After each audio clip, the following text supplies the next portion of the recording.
¿Cómo están? Buenas noches, bienvenidos a Hoy Nos Toca, edición de día martes. Bueno, mucha información, por supuesto el tema de la semana. Yo creo que vamos a estar muchos días hablando del atentado fallido contra la vicepresidenta, expresidenta Cristina Fernández de Kirchner. En estos momentos, Brenda, la novia del autor, bueno, quien manipuló la pistola frente a la cara de Cristina Kirchner, se encuentra en Comodoro Pi dispuesta a declarar. Hay un dato no menor que lo vamos a analizar con nuestro primer invitado, con Martín Durán, que es experto en seguridad, que el abogado de oficio, el abogado defensor del autor del atentado, intentó o habló con Brenda, con la novia, y decidió no defenderlo. O sea, no va a haber una estrategia de defensa en común entre los dos acusados, los dos detenidos. No va a haber una estrategia en común. Por lo pronto, o por lo tanto, se espera que quizás Brenda eche la culpa en Montiel, ¿no? Posiblemente Brenda tome esa decisión de sacarse el tema de encima y culparlo a Montiel. Hoy habló el papá de Brenda, hablaron familiares, dijo que ella es fácilmente manipulable, tiene una historia de vida muy difícil, hablaron de abusos que había sufrido cuando era menor, de una situación de vida muy precaria y con muchos problemas, y que de alguna manera todo eso generó que pueda ser fácilmente manipulable y que, bueno, quizás sea parte de la defensa que lleve adelante ella. Ahora, ¿quién lo pudo haber manipulado? ¿Lo armaron entre ellos dos? Bueno, algunos investigadores dicen que las fotos previas, que donde demostraban las armas que se sacaron con la Versa que se utilizó en el atentado fallido, eso demuestra que ambos pudieron haber actuado juntos, ¿no? Esto estaba premeditado y actuó juntos. Ahora, ¿estaban solos? ¿Fueron cooptados por alguien? ¿Fueron manipulados por alguien? ¿Por qué lo hicieron? ¿El buscar el móvil? Bueno, hay muchas cuestiones como para saber. Se empezó a conocer un poco más sobre el perfil de estos dos detenidos. Por ejemplo, que no hablaban de política hasta hace poco, hasta hace un mes y pico. No era la política parte de su vida, por lo menos la política partidaria. El caso de Brenda, que empezó a subirse, a mostrarse cerca de Milei, a decir vamos León, subir videos en sus redes sociales, cuando antes no lo hacía. Quiero decir con esto, exculpando, no tiene ningún tipo de responsabilidad, por supuesto, el diputado Milei, no, nada que ver, pero que empezó a levantar el perfil político, algo que según los vecinos y el propio entorno, hay una buena nota en La Nación hoy sobre este tema, donde no lo tenía con anterioridad. Entonces, por lo tanto, la especulación que hay hoy, la hipótesis que hay es que premeditaron el atentado fallido con anterioridad los dos. Ahora hay que saber si fueron manipulados y si hay más gente involucrada. Hay cámaras de seguridad que se están viendo, que ahora aparecieron. Un dato no menor, también como para señalarlo. Yo recuerdo que habían dicho en principio que no había ni siquiera cámaras de seguridad en la zona. Bueno, hoy aparecieron cámaras de seguridad. O sea, había. La jueza Capuchetti está trabajando bien en ese aspecto. Y como la jueza Capuchetti y el fiscal Rívolo están trabajando bien, yo creo que lo que tenemos que abonar es que a impulsar y a dejar que trabajen, y ojalá trabajen y den información para que esclarecer el caso lo antes posible. ¿Sabes por qué digo esto? Porque hoy se conocieron encuestas que señalaban que más del 60% de la sociedad no cree en el atentado. No cree que esto haya sido algo así provocado por 2, 4 o más personas. Creen que hay una manipulación, que estuvo armado, hablan de un circo. Y la verdad que eso no, es una muy mala noticia para el país. Es una mala noticia que los argentinos mayoritariamente podamos creer, o mayoritariamente, que algo que vimos, porque todos vimos cuando le pone el revólver en la cara a Cristina, haya sido armado. Por lo menos dejemos avanzar a la justicia. Hasta ahora que tenemos un joven, un loco, no sé quién es, pero le pone un arma a Cristina en la cara, intenta gatillar, lo detiene el militante, está detenido. Después detuvieron a la novia. Hay muchas cosas para analizar, mucho para investigar, pero vayamos avanzando sobre eso, vayamos avanzando sobre las pruebas, porque al final, como hay gente que Cristina tiene una imagen positiva más baja que negativa, digamos, tendrá 70% de la gente que no la quiere, entonces ya por eso no creen que le pudo haber pasado esto. Entonces esa es una mala noticia para la sociedad. El odio en la sociedad existe, siempre existió. Nosotros tenemos culpa por odiar, lo limitamos. Cada vez que se odia algo, se limita, se tapa, se culpa. Uno se controla, se comporta para vivir en sociedad. El problema es que no podemos poner las diferencias políticas en una situación donde no creemos algo que es un hecho, que vimos.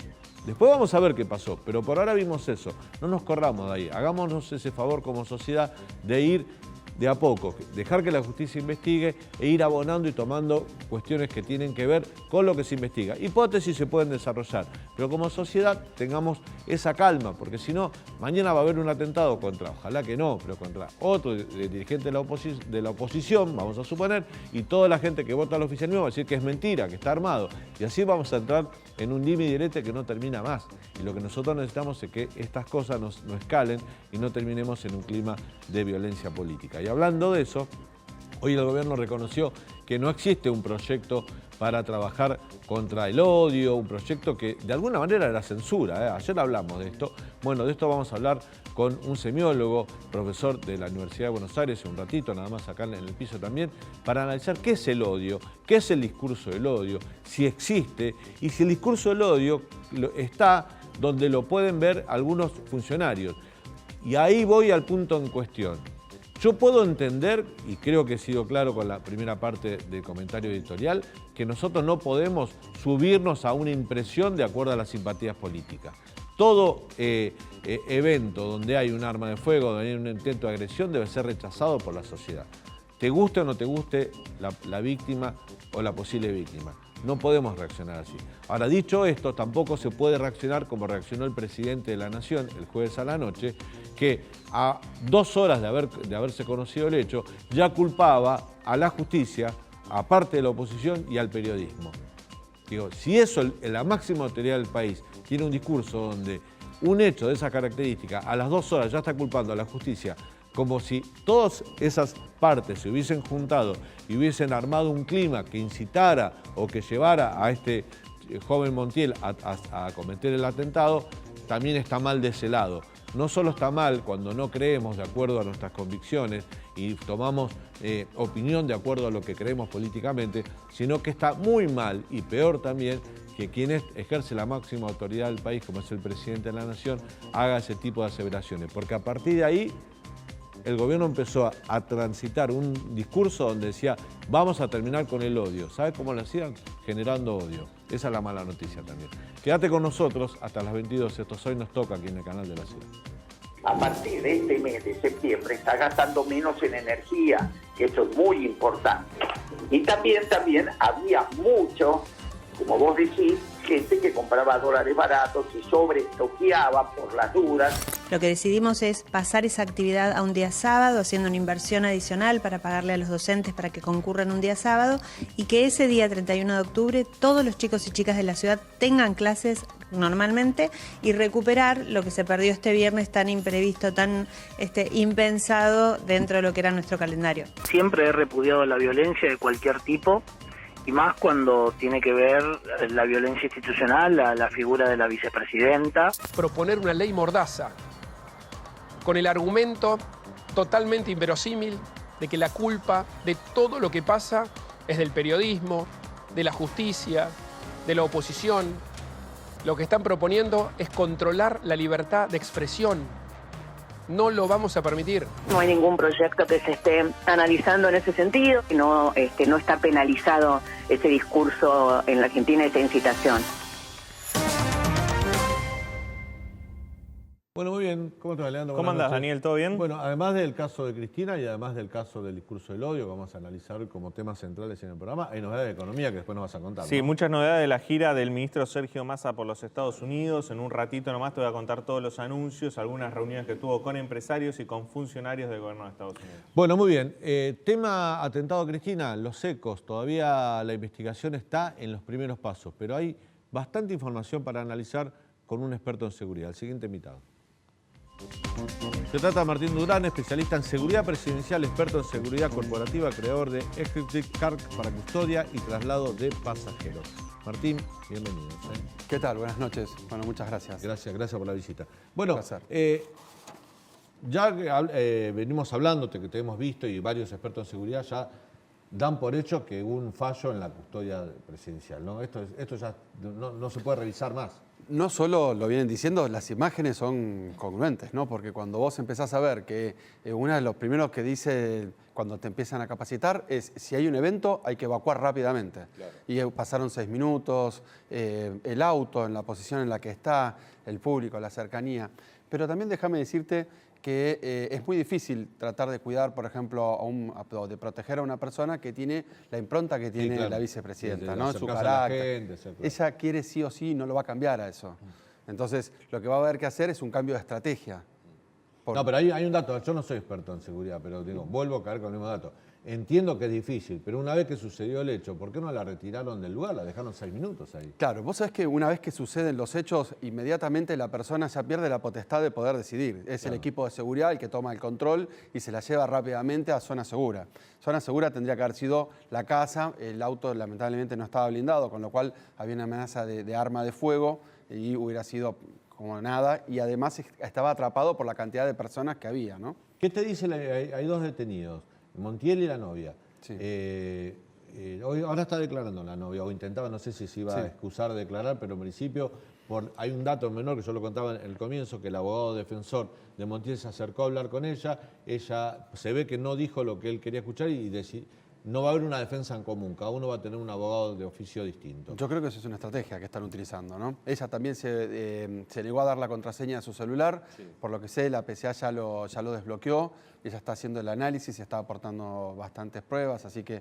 ¿Por qué estrategia? ¿Qué busca con esa estrategia? Yo creo que intenta despegarse, ¿no? Como ¿Ella de él? Sí, por supuesto, claro. Sí. De hecho, creo que salió el tío de ella a hablar, pidiendo, diciendo que, bueno, que había tenido una infancia complicada. Sí, yo contaba eso un poco de que había tenido abusos, que la madre la había abandonado, que el padre estaba muy preocupado, incluso que el padre había tenido un pico de depresión producto de haberse enterado de esta situación. Sí. Era una chica, pero hay un dato no menor, ¿no? Que dicen varios allegados a ella, familiares y vecinos, que hasta hace poco más de un mes no hablaba de política, y sin embargo hace más de un mes y pico se puso en las redes sociales a tomar posición política. De hecho, participó en algunos móviles de un canal. Sí, de varios canales estuvieron buscando ahí, que eso también llama un poco la atención. Porque cuando una persona va a hacer un tipo de este hecho, no tiene tanta exposición, trata de tener otro tipo de perfil un poco más reservado. Son personas que, cuando estamos hablando de... Es un hecho aberrante, ¿no? Pero empieza a decir, bueno, voy a hacer esto, entonces se empieza como a cuidar un poco más. Porque la verdad que dejaron muchas pruebas sueltas por todos lados, ¿no? Por suerte, para que la justicia los pueda investigar como se debe. Para hacer un ataque de estas características, con arma de fuego a la vicepresidenta de la Nación en la vía pública, pero rodeado de tantas personas, ¿qué grado de soporte de terceros o de inteligencia previa se necesita? Bueno, vos sabés que cuando vas a tener un lugar, lo primero que se hace es un estudio de seguridad, ¿no? Se ven cuáles son las calles, cuáles son el sentido de giro, dónde están las esquinas, las complejidades, los balcones, las alturas. Hay que ver la cantidad de vecinos, hay un montón de cosas, hasta el tacho de basura, en fin, no te voy a nombrar todo, es un montón. Y después empiezan a trabajar los perfiladores. Los perfiladores son personas que pasan por la zona, que están vestidos de civil y que son expertos en ver quién es, realmente si ese es un basurero, realmente ese es un kiosquero, realmente, ¿no? O la persona que también detectan que podría ser una amenaza, que puede llegar a estar armado, que está ahí y que no pertenece al grupo, y ese tipo de cuestiones. Eso se llama inteligencia, ¿no? Entonces todos esos datos se van levantando, se van procesando, después llega el equipo, cuando parte del equipo va de avanzada, ya está en el lugar, va tomando temperatura, le va informando a la comitiva que viene de traslado, a la cápsula, ¿no? Entonces le va diciendo, bueno, vengan por acá, vengan despacio, hay mucha gente, poca gente, y ese tipo de situaciones. Eso se hace siempre. ¿Y los perpetradores qué grado de inteligencia necesitaban para hacer algo así? Es que no se sabe, realmente no se sabe porque no se entiende cómo una persona, primero el arma que utilizó, que es un arma muy vieja del año 84, la numeración parcialmente suprimida, con capacidad para 8 municiones y puso 5. Después el cargador no estaba bien puesto, entonces no se sabe si fue producto del golpe cuando lo detuvieron y el arma cae al piso y se descalza, o nunca lo logró poner bien y entonces él pensó que tenía bala en la recámara y no tenía bala en la recámara. El arma estaba 100% en aptitud de disparo, las balas fueron probadas y también funcionaban, con lo cual... ¿Qué te dice que el arma no tenía las huellas digitales de Montiel, pero sí tenía restos de ADN? Bueno, eso es bastante complejo y fácil de explicar. Cuando uno, por ejemplo, agarra y pone una huella digital, la huella digital lo que hace es transmitir la grasa que tiene el cuerpo, ¿no? Entonces hace esa pequeña impresión. Pero si yo apenas le paso la mano así, ya la borré, ¿sí? Entonces, ¿pero qué pasa? Borro la huella, pero dejo mi ADN. Porque queda dentro de la transpiración y todo lo que yo fui tocando. Entonces, eso puede ser, por ejemplo, cuando el arma se cae y hubo manifestantes, la pasaron por arriba, manifestantes no, gente afín a la vicepresidenta, la pasaron por arriba, la pisaron, la empujaron, la patearon. Hay un montón de situaciones que pueden haber pasado en el medio hasta que la prueba es recolectada. Sí, entonces, en ese sentido. Después, el tema de las balas, él las puede haber cargado o las puede haber manipulado con guante o alguna cuestión, lo cual haya permitido que no tengan... Pero te tiene el perfil de haber sido tan precavido de cargarlas con guantes, de no dejar... porque, digo, ni siquiera cargó... Si quería atentar contra la presidenta y era un tipo preparado, hubiese cargado la bala en la recámara. Eso es un dato que demuestra su nerviosismo o que es un aficionado. Bueno, sabes que eso es materia de investigación, ¿no? Para tratar de ver, para determinar por qué un arma que estaba en aptitud de disparo, por suerte, no tenía la bala en la recámara, ¿no? Y vos sabés que es un poco, a mí me gusta compararlo en 1991, cuando Alfonsín visita San Nicolás, sí. Tenía 2 custodios, ¿no? Y vos sabés que también lo intentan con un arma que también falla. Pero en esa oportunidad, bueno, el custodio del expresidente se tira encima del expresidente, se interpone con el agresor, el otro le hace la maniobra y se lo lleva y demás. Pero bueno, vos sabés que también falla el arma. Las armas pueden fallar por muchas situaciones, ¿eh? No es que vos tenés una pistola cargada, la bala puede estar vieja. Pero esta versa para cargar el arma en la recámara, ¿no hay que tirar para atrás el precursor? Claro, es la corredera. La corredera se tira, primero se monta el cargador. Se monta el cargador, después se carga la corredera. La corredera. La primera bala sale así, ¿y la segunda se carga automáticamente o hay que volver a cargar? No, se alimenta por la explosión. O sea, cuando detona... Con la explosión se vuelve a alimentar. Claro, la detonación hace una deflagración, no quiero ser tan técnico, y hace que se retroalimente. ¿Sí? En caso de que, por ejemplo, vos suponete que la primera bala no sale, lo tenés que hacer manualmente. ¿Sí? Tenés que volcar el martillo porque es de simple acción. Simple acción significa que cuando yo aprieto el gatillo, vuelca el martillo y no vuelve. Y cuando es doble acción, yo puedo hacer así y el martillo va y viene todas las veces que yo aprieto el gatillo. Se pone más duro nada más, tiene más recorrido. Claro. Martín, no sé si estamos en condiciones por la información que tenemos, pero ¿vos podrías dar como posible la hipótesis de que estos 2 jóvenes hayan sido manipulados? La verdad que es muy temprano todavía. Yo creo que falta mucha investigación, se está investigando, por suerte hay muchas pruebas, hay muchas cantidades de cosas que están haciendo el análisis de cámara. Eso es clave. También tenemos que ver el tema de que no se pueden recolectar muchas cámaras porque no había. Viste que la vicepresidenta había pedido que le saquen algunas cámaras. Pero hoy apareció una cámara de seguridad que mostró todo. Lo estaban dando en C5N a la tarde. Bueno, por eso. Y también hay mucho aporte. El juzgado está pidiendo que todos los particulares, canales, todos móviles, celulares, claro. Todos celulares, es muy importante porque hay mucha cantidad de personas que estaban filmando. Y eso va a permitir esclarecer, porque eso se hace un mapa de la escena, ¿no? Entonces se empieza a poner a las distintas personas, pero de verdad, o sea, se pone un auto a escala, se ponen las personas, se hacen las esquinas, se miden y se empieza a hacer un análisis. Y eso devela muchas cosas. ¿Por qué le piden los celulares a los custodios de Cristina?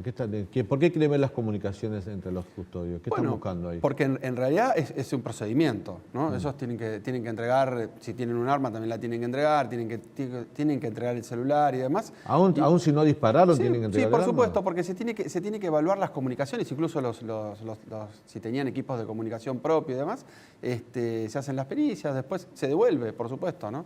Claro. Pero para tratar de ver que había todo en la escena. Es un poco de plantear esto que te digo, ¿no? Seguramente van a pedir ver el auto también, ocularmente y demás. Bien. Esto de que el atacante haya aparecido un mes antes en 2 ocasiones en móviles de la televisión, que puede ser fortuito como que no, puede ser que haya él buscado la notoriedad. ¿Qué grado qué perfil te da de atacante, individuo, si podemos sacar alguna conclusión por eso? Porque también llamó muchísimo la atención. Bueno, eso es lo más raro de todo, porque te voy a repetir, una persona que quiere hacer un hecho de esta magnitud, lo que más quiere es pasar desapercibido, quiere que su rostro esté en los menores lugares. ¿Por qué? Porque eso denota que no tiene un plan B. O sea, porque vamos a esto, ¿no? Él llega y hubiera tenido éxito. ¿Cómo sale de ese lugar? ¿Cómo sale? ¿Qué hace después de eso? Sí, ya lo empiezan a buscar, empiezan a saltar las imágenes en los distintos móviles. O sea, es muy difícil, es muy difícil. Esto es, por eso no sé cómo llegó hasta donde llegó, teniendo toda la exposición que tenía, ¿no? ¿Vos crees que la justicia está avanzando en distintas hipótesis, ¿no? Una, si se trataba de un lobo solitario. Creo que ahora la más fuerte es que ya esto estaba premeditado, por lo menos, por eso detuvieron a Brenda, sí, a la novia.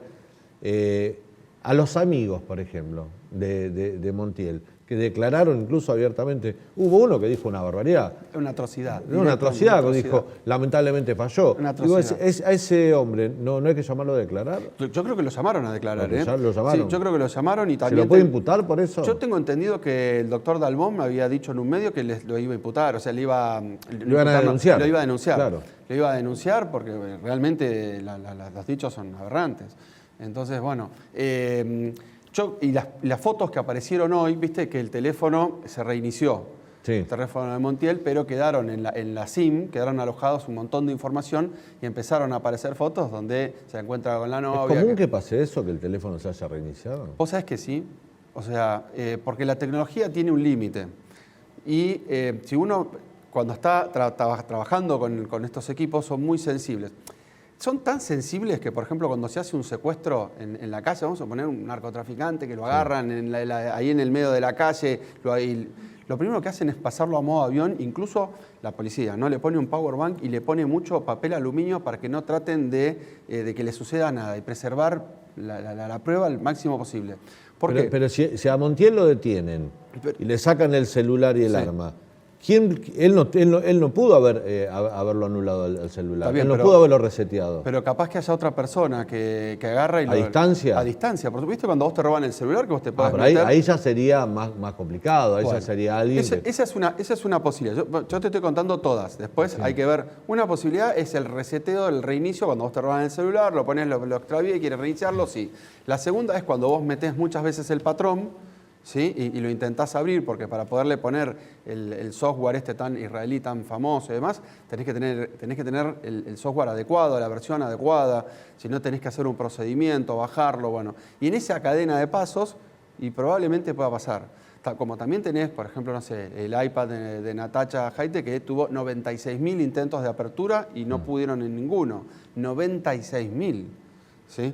Entonces, este es el tema con los dispositivos. No son una cuestión que vos decís, bueno, este software sirve para todos. Hay que ver un montón de cosas, hay que ver la manipulación que tiene también la persona, si tiene, no sé, doble logueo y un montón de situaciones que van haciéndole más complejidad al equipo, ¿no? Bien. ¿Tenés alguna pregunta más? Sí, ¿vos creés que va a cambiar algo en cuanto a la seguridad de los principales dirigentes políticos a partir de esto? Porque siempre fue muy laxa, no solo en el caso de Cristina. Recuerdo Néstor Kirchner en 2003 cuando asume y se mete entre la gente, se golpea la cara. Bueno, Alberto Fernández en algún acto también ha estado muy cerca de la gente. ¿Crees que va a haber algún tipo de cambio? Sin duda, esto es un punto de inflexión de cara a las elecciones 2023. Esto de hecho ya cambió. La vi a Cristina que al otro día cuando sale ya con autos, con camionetas blindadas, con un refuerzo de custodia.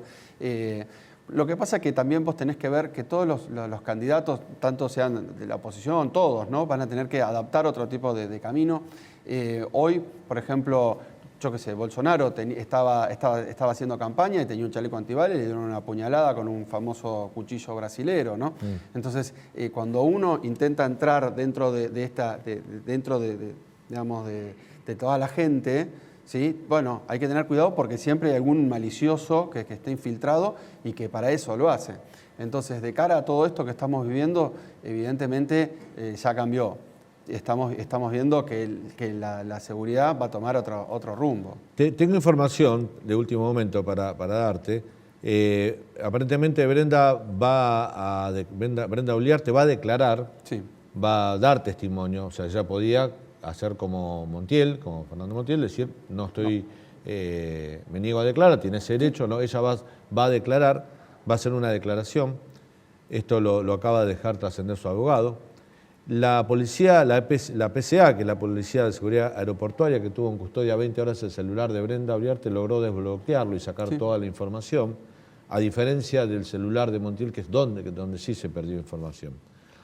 En el caso de Brenda no se perdió información. Ella va a declarar y posiblemente inculpe a Montiel. Esto lo hablamos desde un principio, ¿no? Sí. Esto parecería ser a priori lo que puede suceder. Ella lo inculpa a Montiel, pero ella también posó con las armas en las fotos que se encontraron en su celular.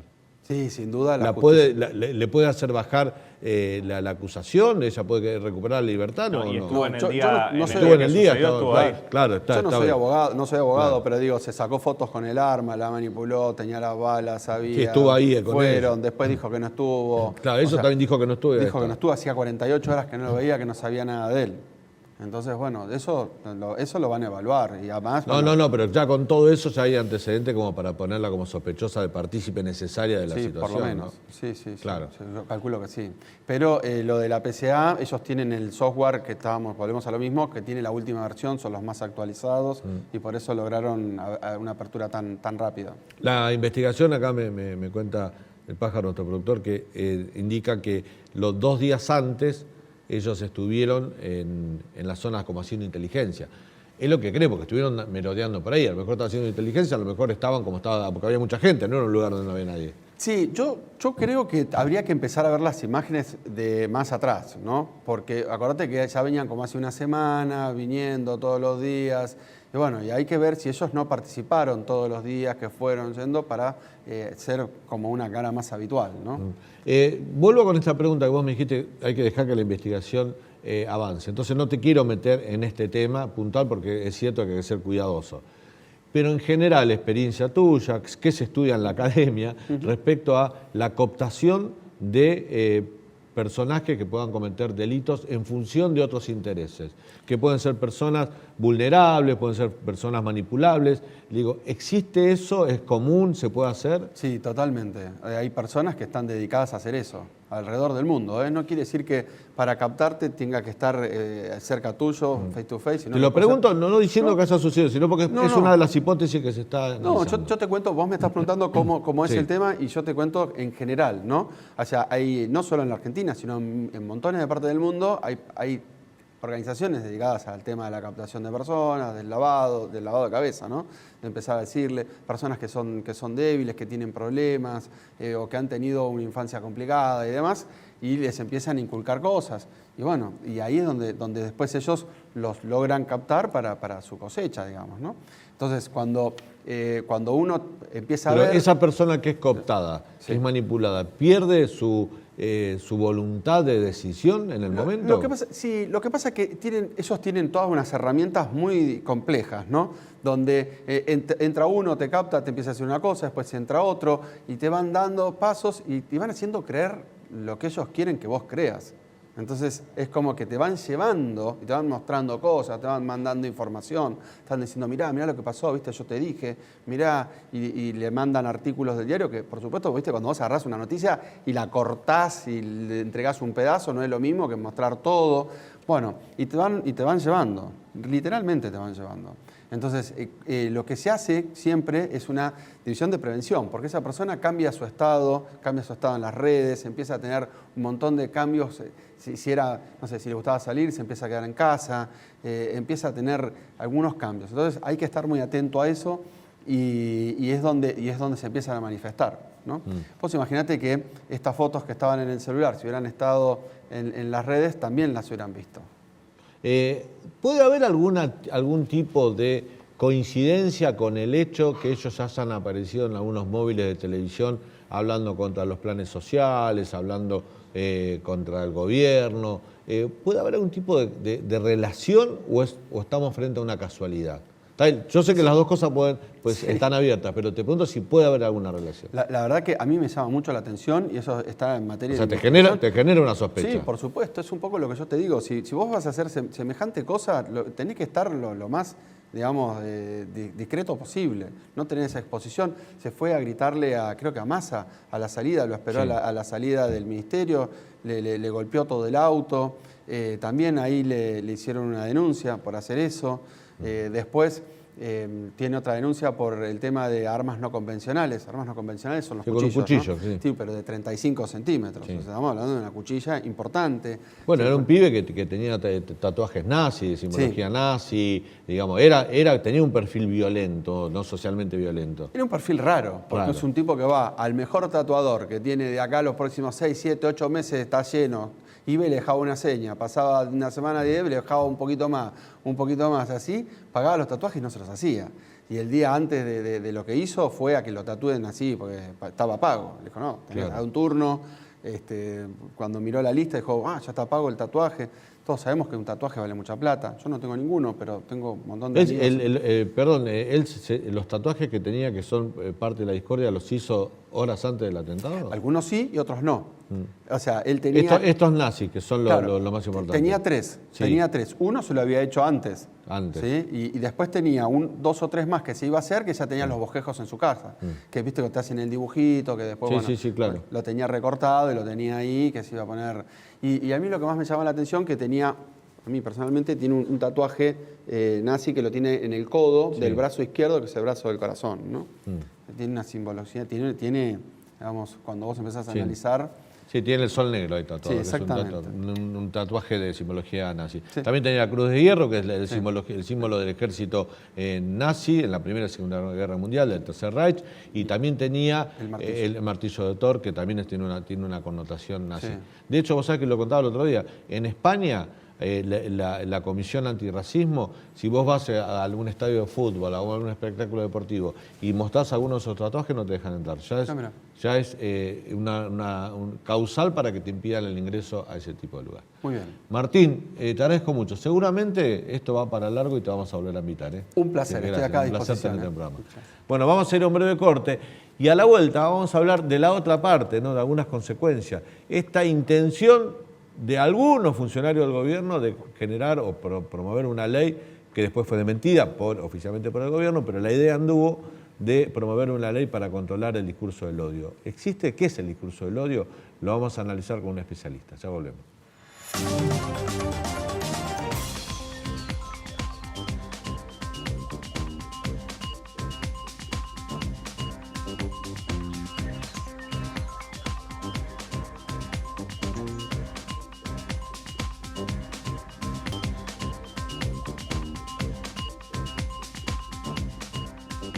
Estamos obligados a recuperar la convivencia democrática que se ha quebrado por el discurso del odio, que se ha esparcido desde diferentes espacios políticos, judiciales y mediáticos de la sociedad argentina.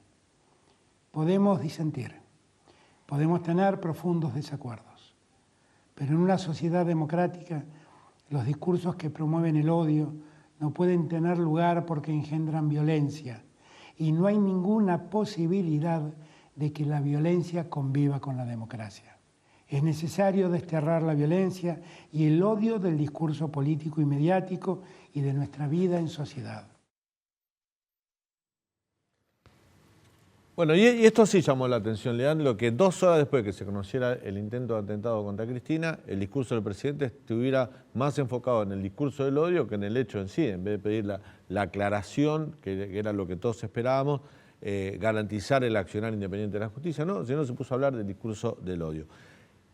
Hubo intenciones de parte de algunos funcionarios, me consta que sí, porque he hablado con algunos funcionarios que pensaban que lo que había que hacer era normatizar en los medios de comunicación la regulación del discurso del odio. Hoy el gobierno dijo que no había ningún tipo de proyecto de ley, pero sí hubo en la idea de algunos, y el discurso del presidente de alguna manera muestra que esa intención estuvo dando vuelta. Lo vamos a analizar con el siguiente invitado. Se trata de José Luis Fernández, doctor en Ciencias Sociales, profesor de Semiótica de la Facultad de Ciencias Sociales de la UBA, fue presidente de la Asociación Argentina de Semiótica y ex vicepresidente de la Federación Latinoamericana de Semiótica. José Luis, bienvenido. Gracias por venir. Gracias a ustedes. Bueno, lo básico, ¿qué es el discurso del odio? ¿Se puede calificar, se puede encasillar? Y sería como una especie de estilo dentro del discurso político. El odio es una sensación básica del ser humano, o sea, todos en algún momento... Odiamos. Yo lo decía hoy cuando comenzaba, digo, a veces lo reprimimos porque formamos parte de una sociedad y nos comportamos dentro de la misma. Sí, otro tema es tomarlo como parte de la polarización política, que si bien nosotros lo vivimos localmente, muy duramente, hay un proceso en todo el mundo, en Occidente al menos, de polarización.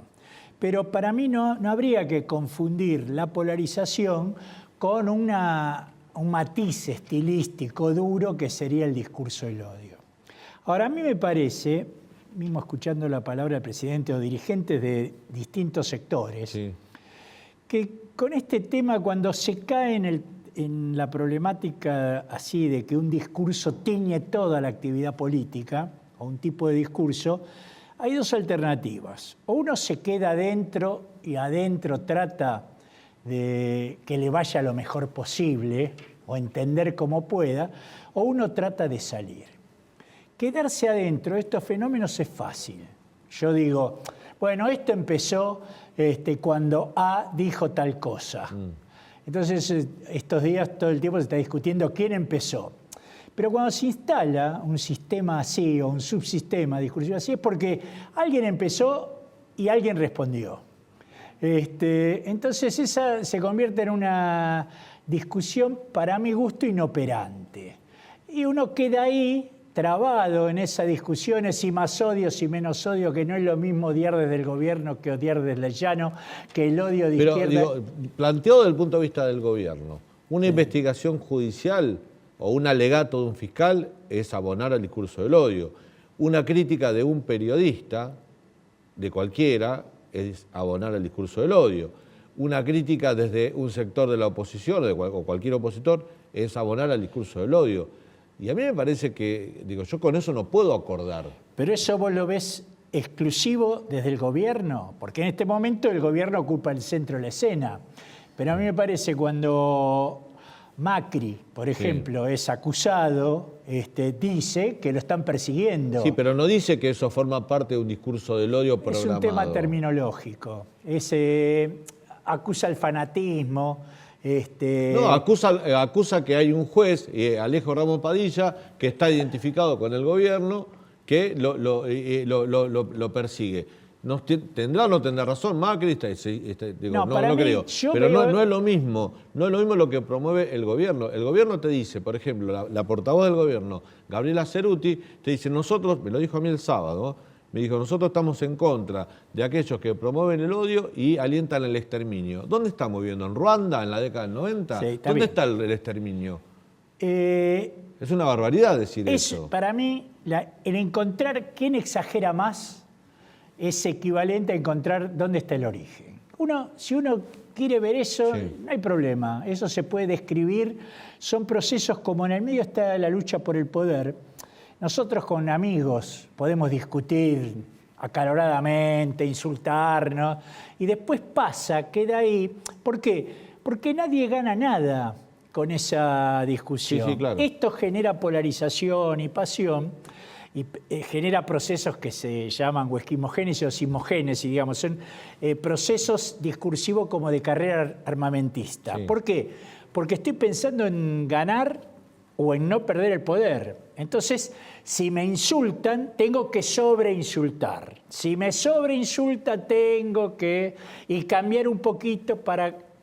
Bueno, eso para mí es un proceso que está ocurriendo en Argentina y que me parece que lo que es interesante, desde mi punto de vista, que no estoy enganchado en esa lucha por el poder, es que es inoperante. Es decir, hace 10, 12 años que el sistema político está encerrado en ese tipo de discusiones y los grandes indicadores de cómo va el país tienden a decaer.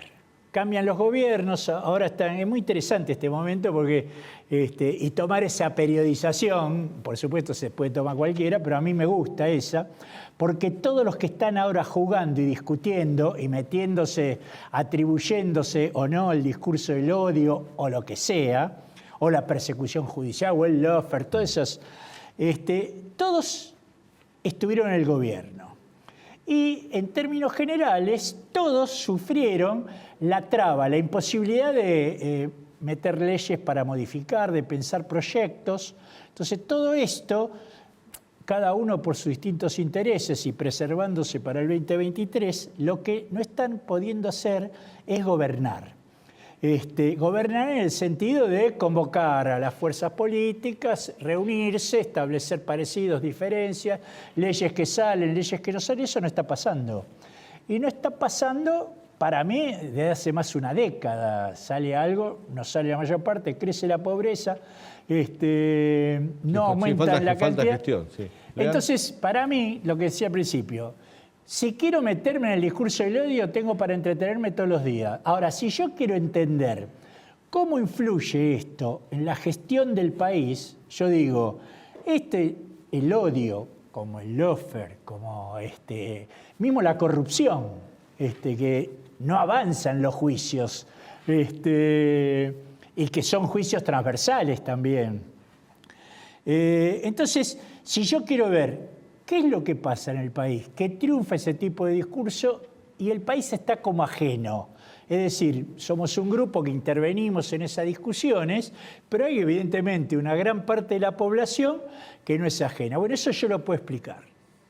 Entonces, todos estos sectores políticos están pensando en un sistema discursivo que yo llamo panelismo, pero se le puede poner otro nombre, donde se reúnen en paneles televisivos y continúan la discusión en las redes, pero sí en redes sociales. En general, continúan la discusión en Twitter. Un poco en Instagram, ahora tratan de probar en TikTok, pero en general es eso. Veamos cuál es ese sistema, que se puede describir técnicamente. José Luis, los que estamos en este oficio, me refiero al periodismo, y pasamos por una redacción, o sea, por la prensa gráfica, conocemos el valor y el peso de las palabras. Dicho eso, ¿no es determinista y un poco simplificador hacer la inferencia de que por editoriales críticas o artículos críticos se creó un contexto en el cual este ataque fue posible? ¿No es como muy determinista eso, esa lectura? Sí, pero eso es la idea, el modelo de la aguja hipodérmica que se creó para la radio, se continuó en la televisión y ahora, por más que las redes sociales son súper divergentes, en realidad se sigue manteniendo. Eso es un problema de los que tratan de entender los fenómenos desde un solo punto de vista. Para mí, si vos, este sistema de intercambio discursivo político de nuestro país, como lo veo yo por lo menos, se mueve en programas que individualmente tienen 2 o 3 puntos de rating. Es decir, no es la gran televisión. Acá tendremos 1 o 2 puntos de rating, es un programa interesante, pero no vamos a cambiar, no vamos a torcer la opinión pública global. Y Twitter, que es el sueño de políticos, periodistas y también académicos, es una red, una plataforma 5 veces más chica que Facebook.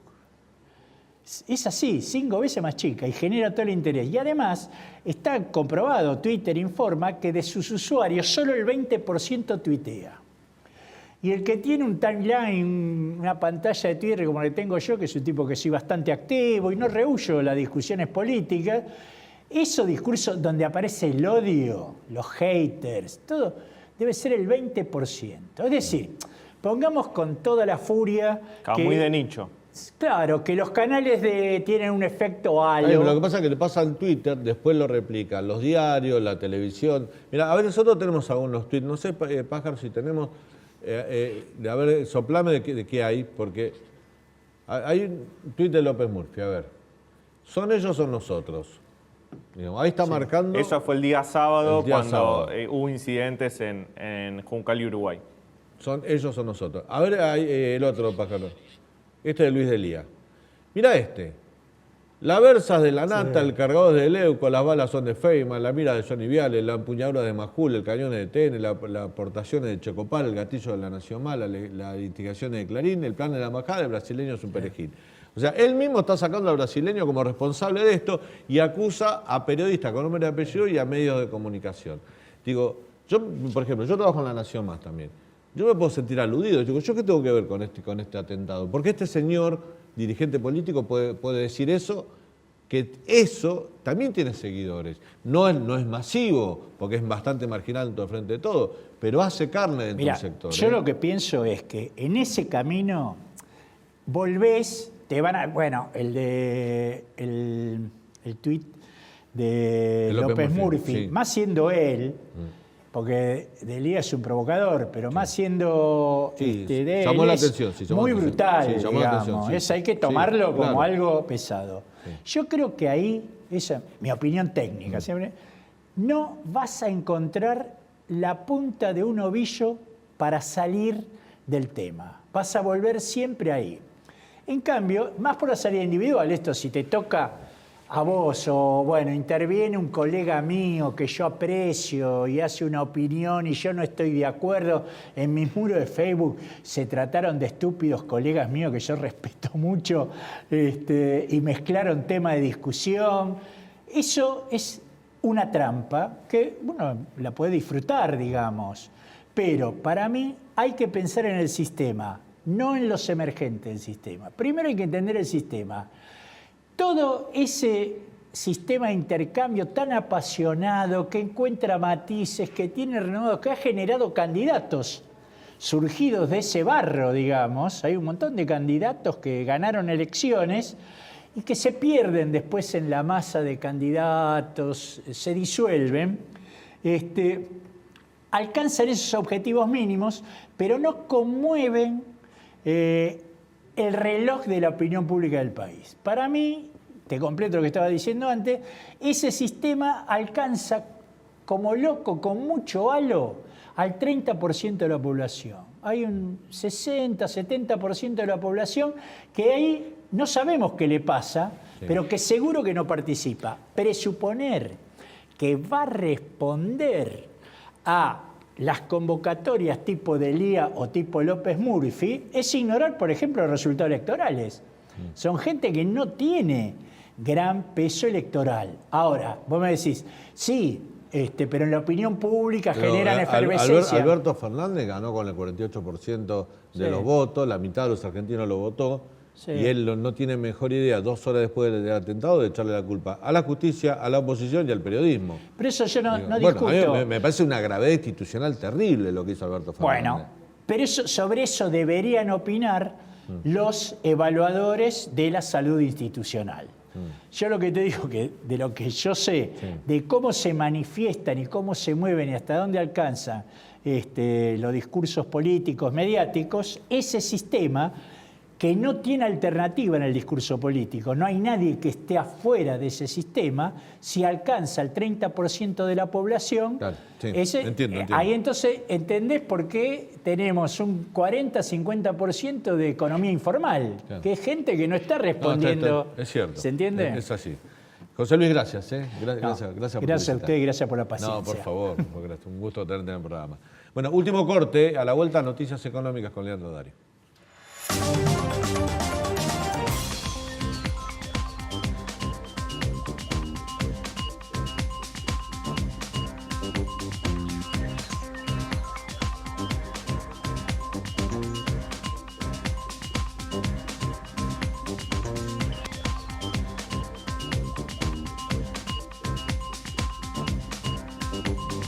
Bueno, querido Leandro, novedades de economía, que hay bastantes. Sí, la gira por Estados Unidos de Sergio Massa hoy tuvo reuniones muy importantes. Vos sabés, Daniel, que Sergio Massa es el dirigente del Frente de Todos que mejores contactos tiene en los Estados Unidos, que más relaciones políticas tienen con republicanos y demócratas.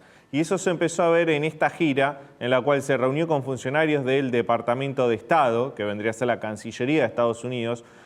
Luego tuvo reunión con empresarios, se reunió con empresarios de Volkswagen, también de Amazon. Acá lo vemos con Brian Nichols del Departamento de Estado de los Estados Unidos.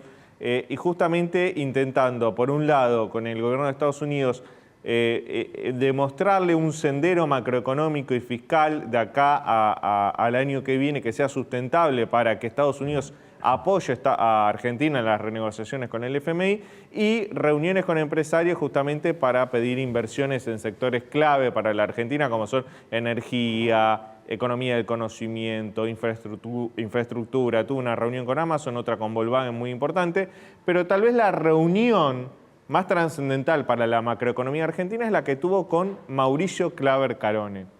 Mauricio Claver Carone es el presidente del BID, Banco Interamericano de Desarrollo, que tras la reunión anunció públicamente junto a Massa en una conferencia de prensa que el BID destraba, porque esto ya estaba otorgado, 3.000 millones de dólares en créditos a la Argentina de acá a fin de año. ¿Por qué lo destraba? Porque, bueno, Claver Carone hace 2 meses había dicho que Argentina, hasta que no arreglara su macroeconomía y cumpliera con las metas con el FMI, no iba a recibir fondos del BID. ¿Cuál era la pelea política que había detrás de eso? Claver Carone tiene muy mala relación con Alberto Fernández y la tenía con Gustavo Vélez. ¿Por qué? Porque Alberto Fernández candidateó a Vélez para el BID en una candidatura que compitió con la del propio Claver Carone. Claver Carone es un político que tiene muy buena relación con Massa. Bueno, eso se mostró en esta reunión, se destrabaron 3.000 millones de dólares en crédito, de los cuales 1.200 millones irán a fortalecer las reservas. Eso es una buena noticia para el Banco Central. El resto del dinero, 1.800 millones de dólares, irán a obras de infraestructura, obras en sectores puntuales de la economía argentina, como puede ser obras públicas, energía, economía de conocimiento. Principalmente ese fue el anuncio más importante que hubo. Va a seguir la gira durante el resto de la semana. Sergio Massa irá con Rubinstein a Houston, donde se va a reunir con empresarios petroleros, justamente para ver si logra algún compromiso de inversiones en Vaca Muerta y en infraestructuras claves como el gasoducto y plantas de gas natural licuado. Bueno, la noticia es buena, que llegue plata del BID para las reservas. Lo demás todavía son, bueno, aperturas, ¿no? Para, sí. Apertura. Pero es bueno lo de las reservas para... De hecho, el dólar se comportó bien, bajó un poco el dólar blue, también lo financiero, ¿no? Sí, sí, por ahora se está recibiendo muy bien desde el mercado los anuncios del dólar soja. Hubo liquidaciones récord, hoy más de 300 millones de dólares. Sí. La máxima liquidación en los últimos 5 años. Eso es una buena noticia en el corto plazo para la Argentina. Hay que ver si es sustentable en el tiempo, porque cuando termine el 30 de septiembre el dólar soja, bueno, hay que ver si vuelven a liquidar o no los productores y las cerealeras. Otra nueva negociación con el campo. Exacto. ¿No? Bueno, nos estamos yendo, no nos queremos despedir sin antes recordar a la querida Magdalena Ruiz Guiñazú. Hoy nos dejó, falleció a los 91 años. Magdalena siempre fue un faro para muchos periodistas. No digo para todos, ¿no? Pero para muchos sí. A mí particularmente me gusta rescatar una parte de la historia, larga historia en el periodismo que dejó Magdalena, que fue la última etapa de la dictadura y el retorno a la democracia, por 2 situaciones. Magdalena, desde su programa de radio a la mañana, entrevistó funcionarios de la dictadura militar y los desafió y les contestó en una época donde el periodismo corría peligro si hacía eso. Debatió con ministros del gobierno de la dictadura, los retó al aire o les cuestionó políticas, incluso relacionadas con la desaparición de personas, y esto abrió la posibilidad que otros se animen, al ser un faro, a ser